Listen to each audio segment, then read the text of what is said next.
Good day, everyone, and I would like to thank all of you for attending and responding to the call for this seminar workshop and responding to the challenges in completing the workshop. I would like to thank the Computing Society of the Philippines also for inviting me as one of the resource speaker in this seminar workshop. The topic given to me is about research proposal, how to prepare, and where to submit. In the next few minutes, I will be sharing with you my experiences in writing research proposal towards a successful research project. So let me share with you my slides so that I can start my sharing.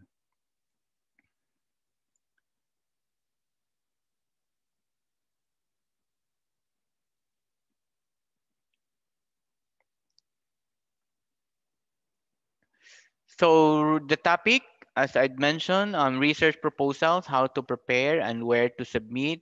My slides, I prepared a couple of slides.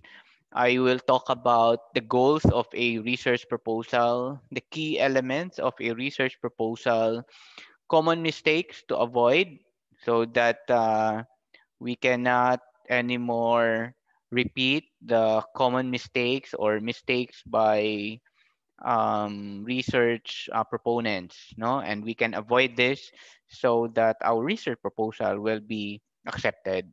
I will be sharing also some practical tips from preparation up to the submission and even to the waiting time, uh, the waiting of the notification of acceptance or rejection of the research proposal that we submitted.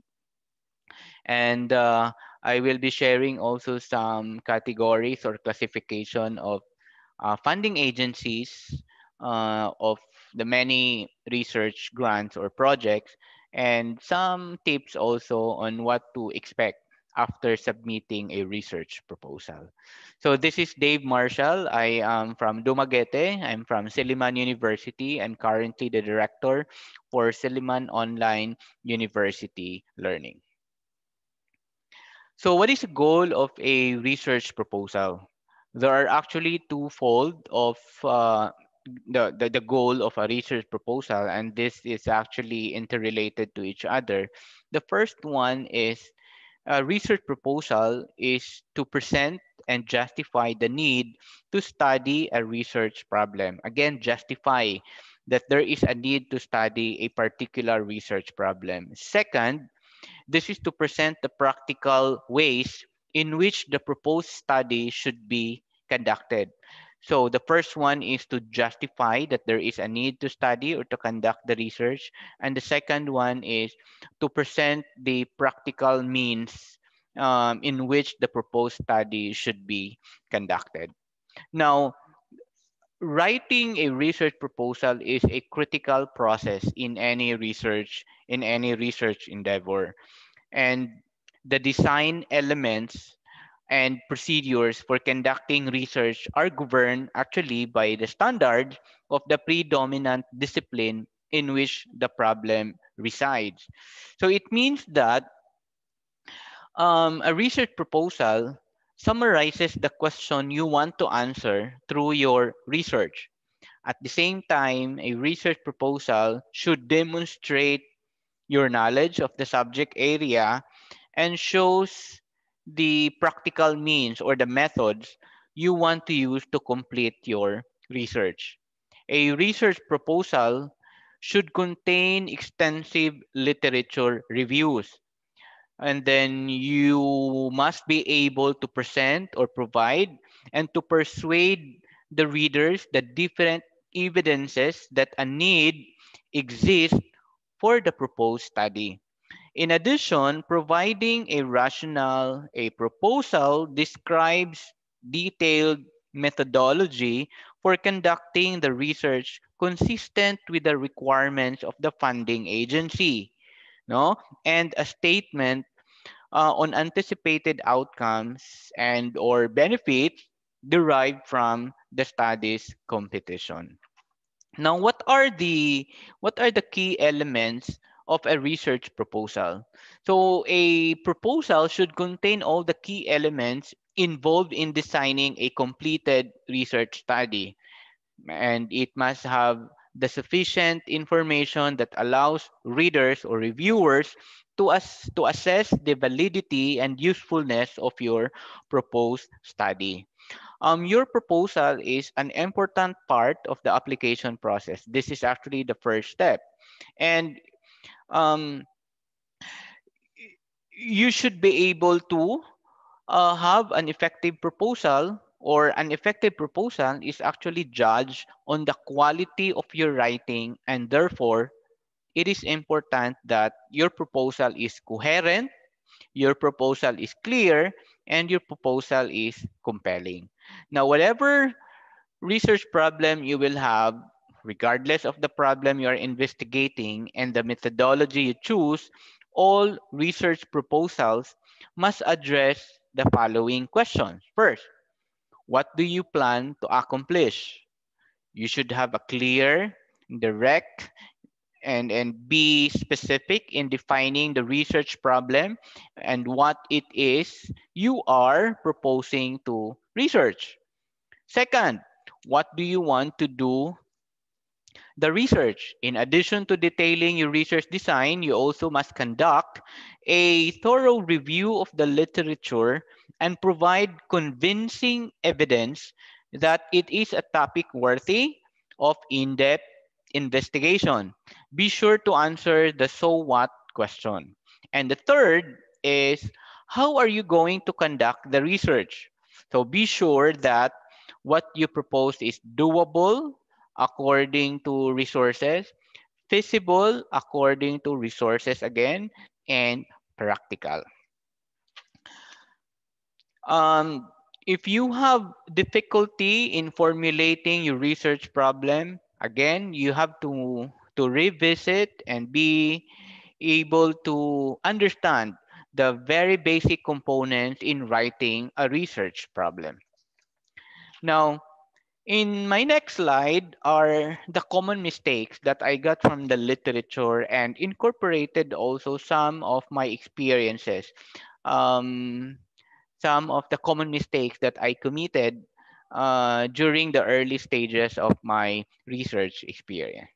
First is failure to be concise. No, a research proposal must be focused and should not be all over the map, or should not be too generic or diverse into an unrelated tangent without a clear sense of purpose. You should have a specific point of view. You should have a specific lens where you look at a particular research problem. You have, or there is a common mistake also of the failure to cite landmark works in your literature review. Proposals should be grounded in foundational research that lays a foundation of understanding the development and scope of the issue. Another common mistake to avoid is there is a failure to delimit the contextual boundaries of your research. Say, for example, time, place, people, and etc. As with any research paper, your proposed study must inform the reader how and in what ways the study will examine the problem.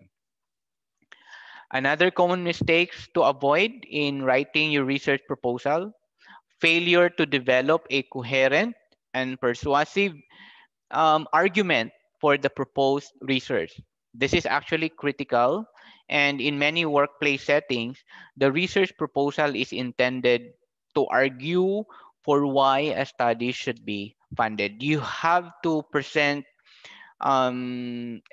exemplary evidences and need, and again, justify the practical ways and means so that there is a reason for you to be funded. Imprecise writing or poor grammar is also a common mistake. Although a research proposal does not present the entire or completed research study, there is still an expectation that it is well written and it follows a certain style and rule according to the funding agency. If the funding agency said it is in IEEE format, or if the funding agency said follow a certain outline, or a certain format, then you really have to be precise in relation to your writing. In terms of the grammar, in terms of readability, you have to check out also with that. There are online tools that can help you improve readability of your proposal. Okay, and last but not the least, too much detail on minor issues, but not enough detail on major issues. So your proposal should focus on only on a few or key research questions in order to support the argument that you are trying to present in your study. Minor issues, even if valid, can be mentioned, but you have to remember that you should not dominate the overall. I mean, this should not dominate the overall narrative of your proposal. So again, there are actually at least 6 common mistakes to avoid. One is your research proposal, or failure to be concise, failure to cite landmark works in your literature review, failure to delimit the contextual boundaries of your research, failure to develop a coherent argument for the proposed research, and a poor grammar or imprecise writing. And last but not the least, there is no enough, or there are too much detail on minor issues but not enough detail on major issues. Okay, now how to avoid, or what are the different tips for us to be able to avoid this common mistake? Okay, so in the next slide there are actually tips that I am trying to share with you in preparing your research proposal. The first one actually involved your heart, your mind, and your body. So this is in relation to your willingness. This is in relation to your courage, and in relation to your strength. Willingness to learn, willingness to learn new things, willingness to relearn if there are things that you already learned, and to unlearn things that need to be learned also. You need to have the ability to do something that surprises you, that frightens you. You need to have the quality of being physically strong, because writing a research proposal is not just a one night shot. It's not an overnight activity. It needs time. It needs concentration, and it needs so much time for yourself to really reflect and be able to write and do the analysis comprehensively in relation to your review, in relation to your method, so that the reader would really say, or so that you would be able to present that there is really a need and a reason that your project will be funded. Okay? Second, understand the call. Many funding agencies actually, they have their primer, they have their submission guidelines, they have their booklet. It actually varies. It could be 3-page guideline. It could be a 300 pages guidelines. Yes, that's really true, especially if you go for international funding agencies. It's a very thick primer that you have to understand. You have to read it word for word, and you have to understand the every details of that guidelines. Now, make sure to get a copy of the submission guideline, so that you will be guided from time to time when you write. You will be guided, and then review, and then open it and try to refer if there are things that might confuse you. And make sure to read and understand the details. And if you don't understand the details of that guidelines, inquire to the team, inquire to the staff, if necessary. But just make sure that all the inquiries are not just simply written in the guidelines, so that it won't appear that you are not reading or you're not doing your assignment. So inquire only in relation to explanation of a certain detail that you don't understand. Many of the research proposal are denied or rejected because the application is outside the scope of the funding agency. Your research proposal must be tailored to answer to a particular research question or questions that and there are key deliverables expected of a research outcome. Writing a proposal that does not meet the priorities of the funding agency will see the proposal obviously not to be considered.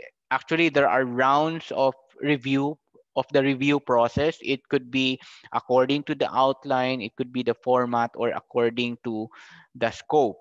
No, so when you write your proposal or writing for grants, ensure that you understand the key themes or the thematic areas that the funders are interested in, and tailor your proposal to address such issues. Again, the keyword here really is tailor.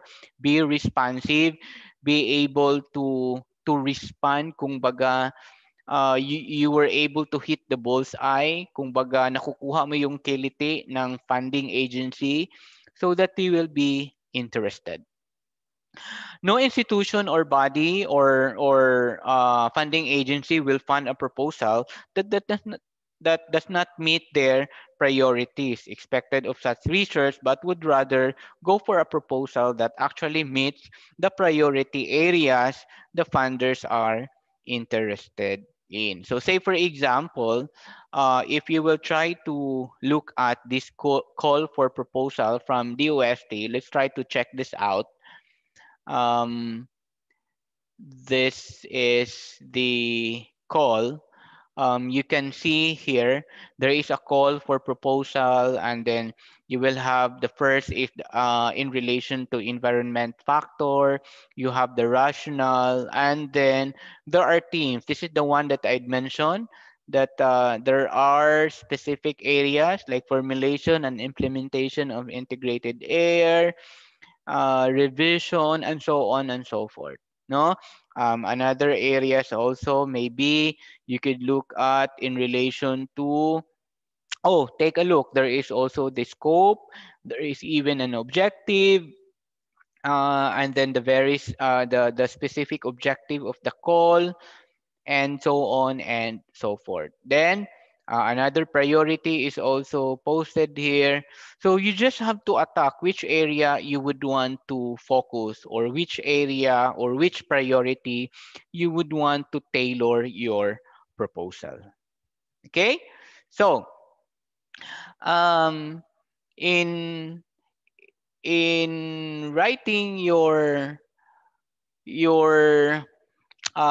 proposal also, especially in doing some or in understanding the guidelines, it is really necessary that you will be able to you will be able to go into the every detail of the submission guidelines, because it will really help you understand the scope, the rationale, the specific objective, and most importantly, the expected deliverables or outcomes that the funder would want to see in your research proposal. Okay, the third is be relevant and do not duplicate. So what is this? Respond to the problems and scope as stated in the guidelines. You have to read sample projects in the previous calls, and pay attention to the deliverables, pay attention to the publications, pay attention to the recommendations. The funding agency most likely they already have funded a similar project like yours. It is rare that a problem of regional or national and sometimes scientific significance is perceived in only one place at one time. So if the funding agency has already funded someone else who has approached The same problem in the same general way, a turn down is likely. And common rejections also when the subject is not relevant to an issue of regional and national importance, or even it lacks sufficient significant um, s- uh, s- scientific significance. Funding agencies are not just looking for a way how to throw the money around.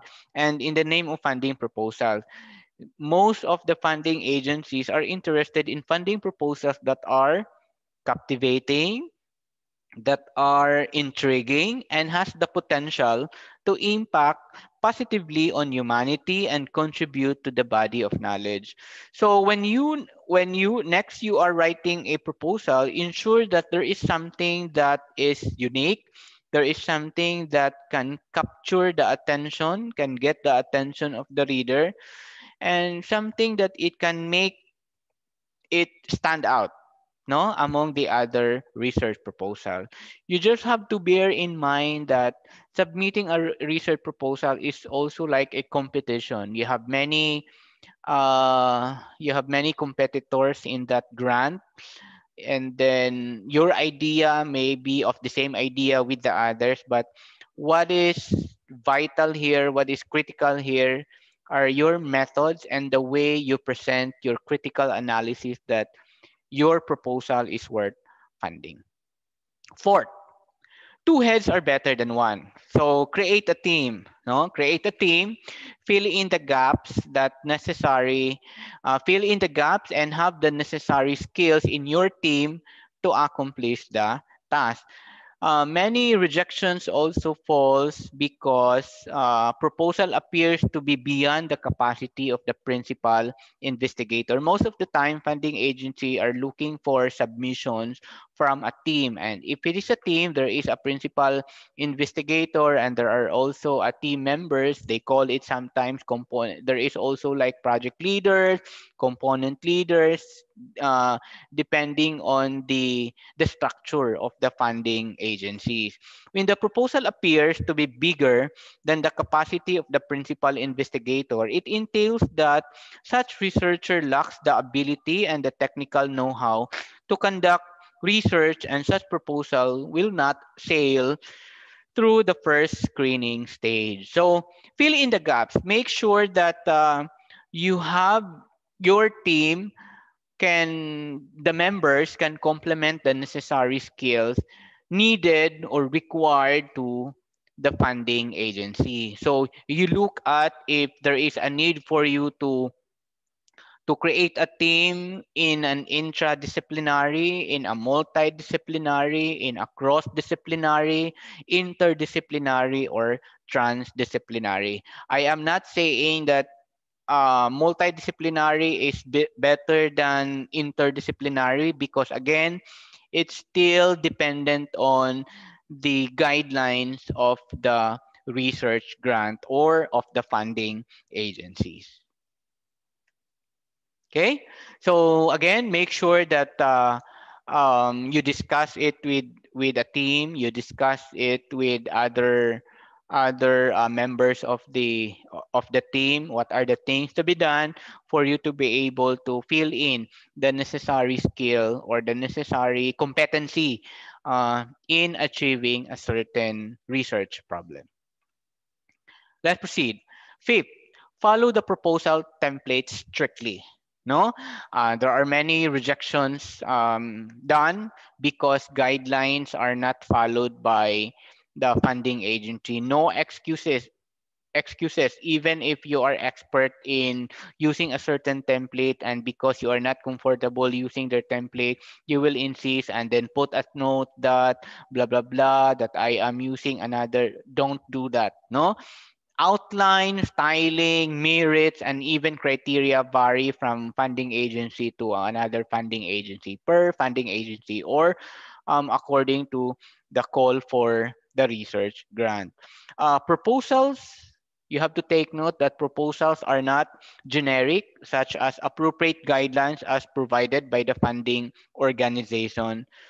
And some funding agency will even require the applicants to follow the guidelines and being that the funding will be given to limited number of applicants. Not following appropriate guidelines may be one of the disqualifying factor that will get your proposal rejected.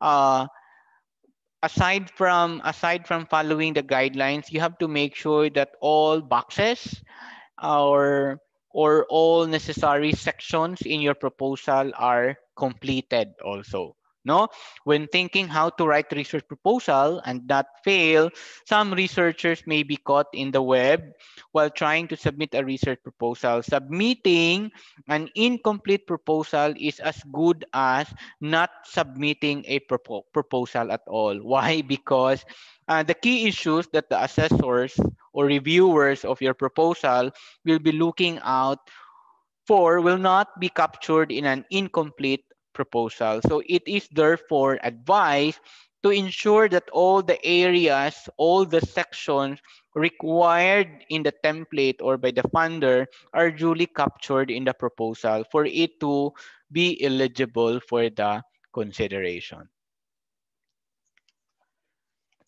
Sixth tip, budget accordingly. No, um, common rejections also when the applicant has failed to demonstrate fiscal accountability. You have to look at, you have to understand what are the allowable items in the budget, what are not allowed, what are the items that may be allowed. May be allowed meaning it's not explicitly stipulated that it's not allowed, but there is a way to make it allowable or to be stipulated in your budget. There are many ways to kill a cat, but all you have to do really is to look at item by item in the budget guidelines or budget requirement. Then you discuss it with your team, and then you inquire if those things are allowed or not allowed in the budget. Now, if the funding agency is from the government, especially from the Philippine government, you have to know the basics. Say, for example, what is the basic rate for a salary, for a consultancy, and what are the items that are allowed. Say, for example, items allowed under equipment or items allowed under services. So make sure to understand all of this, and you can download some or relevant document for you to be able to get acquainted with on the budget preparation. You can go, of course, to the Commission and Audit website. You can find there some of the guidelines. But what I am sharing is a very specific guidelines of a very specific funding or a call for proposal. Say, for example, for Commission Higher Education, you can download implementing guidelines of on the grant of honoraria for CHED funded, and the other side is a prescribed salary rate for DOST grants in aid personnel. So things like this, because these are really basic. No, you really have to understand how much rate for a man hour, for a mandate, and etc. When do you consider an equipment, like in the Philippines, if the equipment is below 15,000, that's considered as not under capital outlay or equipment. No, so things like those. There are specific guidelines into that. Make sure that your budget also is realistic. No, a good proposal must have a budgetary allocation that is feasible and realistic. Attaching a budgetary allocation that is not realistic to a proposal will see to it that the proposal fails. So budgetary allocation should not be written in a hurry, should not be written in just one night shot, and but rather the services of experienced researchers should be sought also if you want. Now, if one is not really abreast with budgetary allocation, there are some funding agencies or research grants that will allow you to hire accountants, that will allow you to hire bookkeepers, so better um, better to actually include them in the team. Like in my case, I always look at what are the personnel allowed in the team. So if accountant is allowed, if a bookkeeper is allowed, I have to include them. Why? So that at least me being the principal investigator, I will not anymore I will not anymore take care the every detail and the technical detail in relation to finances or budget of the project. Okay, uh, you have to be reminded also that when we say feasible and realistic budget, it should be that your research proposal, that the cost of your research proposal should not be greater than the benefit. What I mean is, um, there's your benefit, no, the benefit or the outcome is justifiable with regards to the investment or to the cost of the proposal. So say for example, baka you are asking for a 1 million, tapos yung benefit lang makukuha is only worth like 1,000. So things like that. There are ways to compute impacts. There are ways to calculate or to estimate outcomes and impacts. So things like this. Performing a research is aimed at solving a particular problem in the society that will benefit humanity. So, committing resources to ventures that far outweigh the benefit is not economical. So, funding agency most likely will only sponsor research with huge benefits and higher or greater impact as compared to the cost of carrying out such research in terms of human resources and funds and laboratory supplies. No, so as much as possible, make sure that it is really realistic, it's feasible. Okay, number 7, be timely, be on time, and prepare the work plan in accordance to the guidelines. Common rejection again, proposal deadlines are not met. Now, some researchers get their proposals rejected because they did not meet up with the proposal submission deadline. Just like while applying for scholarship, an application submitted after the deadline will not be considered irrespective of how qualified the applicant is. You have to track the submission timeline. Most of the, especially for big funding agencies, they have notification systems naman. Sometimes you have to create really, you have your account, you have to log in, you have to create your account, and you will be notified about the submission timeline. You have to be reminded that deadline is deadline when you submit a research proposal. And please do not exaggerate the schedule. Like there are common mistakes that you have to, expand the deliverables, expand the activities. Like an activity could be done just simply in 6 months, but because you wanted it to make sure that it can be completed, you will flex it up to 1 year. So you have to take note also that there are many competitors of yours that might be submitting a very good time plan and a very good time analysis when it comes to the preparation of their work plan.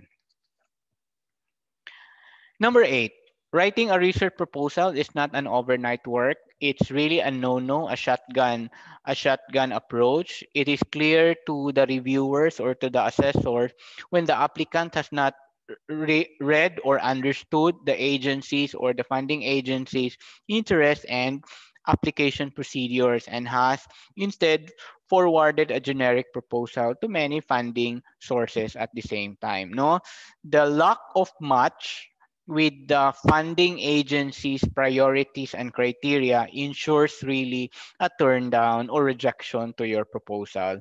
And I mentioned this already that literature review must be comprehensive. Literature review should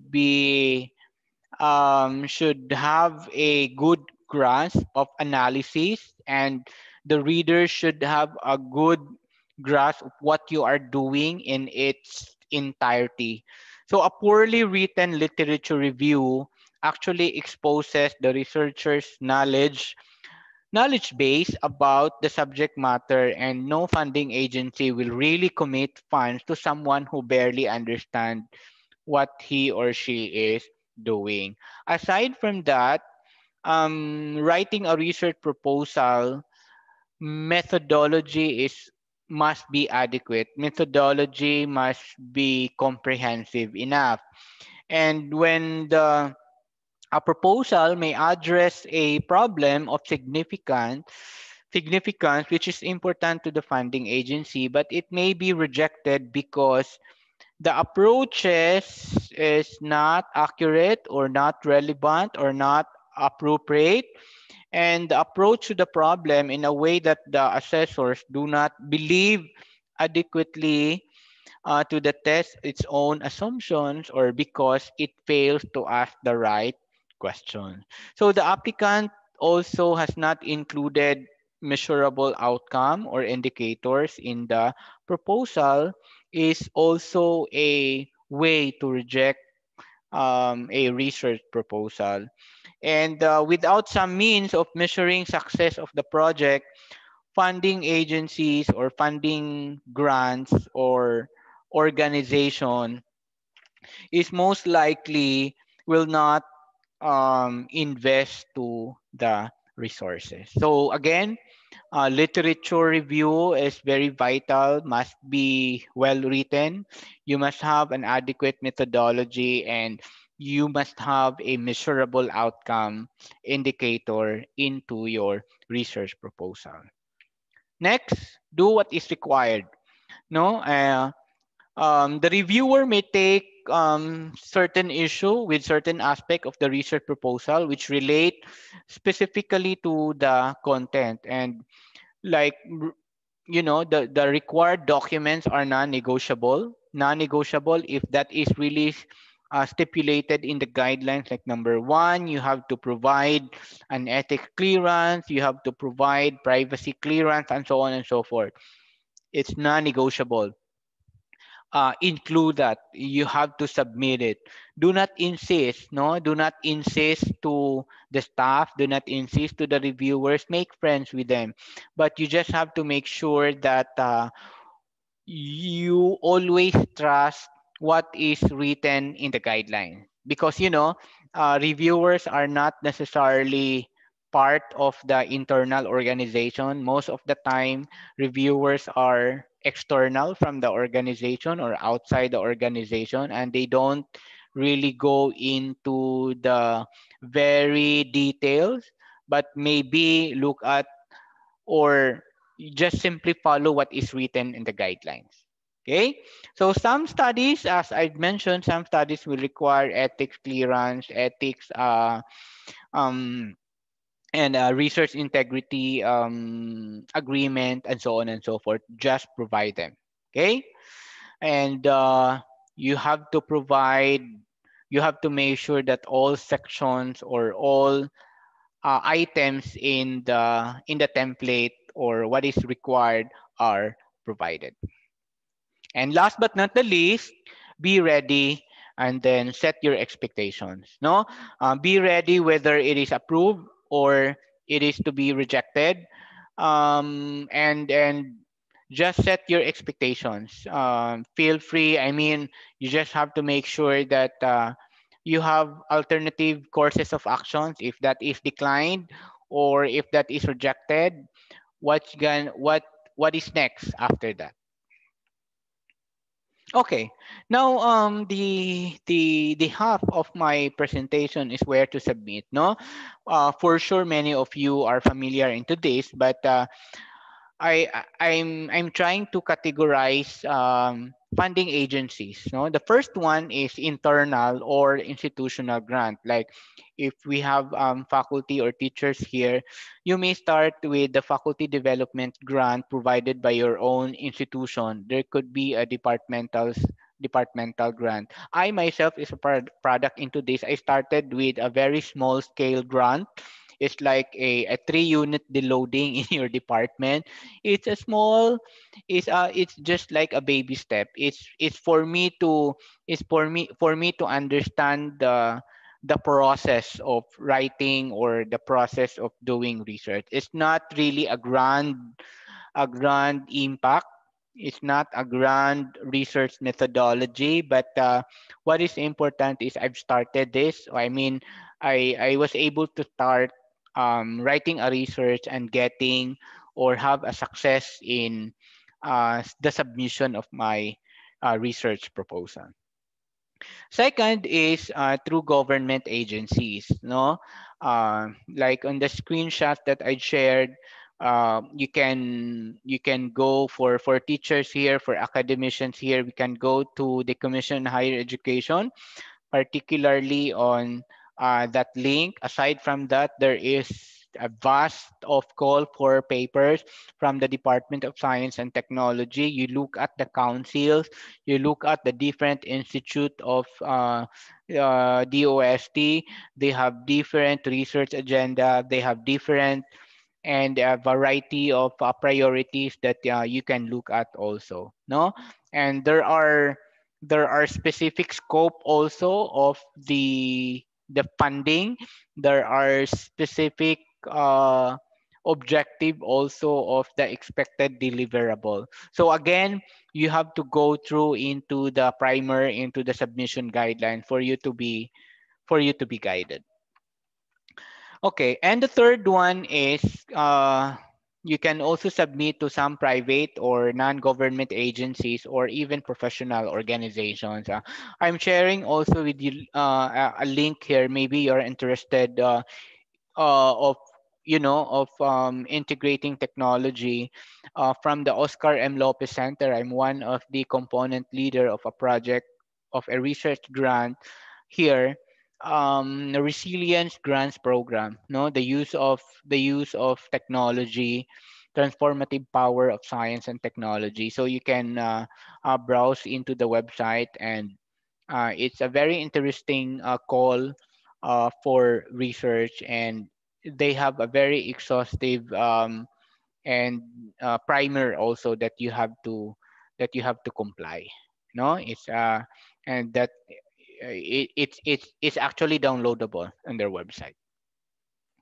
And if you have more courage, no, and if you have more courage, more experiences, maybe you can check out also foreign international funding agencies and some cooperations. I am pretty sure that you are familiar with some of this. No, there are a lot. No, USAID from the Department of International Development, NSF. You can also look at Australian aid, and so on and so forth. There are many. No, there are many funding agencies where you can submit. But again, you cannot just submit at any time, because there are cycles also in the call for proposal. All you have to do is really to to start having your database of funding agencies. I myself, I have my own database of funding agencies, and according to schedule, according to cycle, and according timeline. So say for example, on the third quarter, I have to check this funding agency, because they will be I know that they are posting some call for papers, and some other time also I check out some other funding agencies, and so on and so forth. No, so there are many. All you have to do is to start small, but think big, and many more. And before I will end, my last tip to you guys is, when your proposal is rejected, don't be discouraged. Instead, make sure to compose yourself, and be encouraged also. Make the rejection as your tool to learn, no, and make that rejection your as a as your what's this as a lessons learned, and then you really have to read. You really have to read and understand the comments, the suggestions. There are comments that are really harsh. There are comments that are gentle. There are comments also that, something like your your nonsense. No, there are comments uh that are that sometimes it's very it's not nice. No, there are most of the time in my experience there are comments that like during my first few years in doing research, there are comments that not so good to read. Sometimes there are comments that I have to sleep overnight before reading the entire phrases because I felt that that comment makes me a very small person. No, things like that.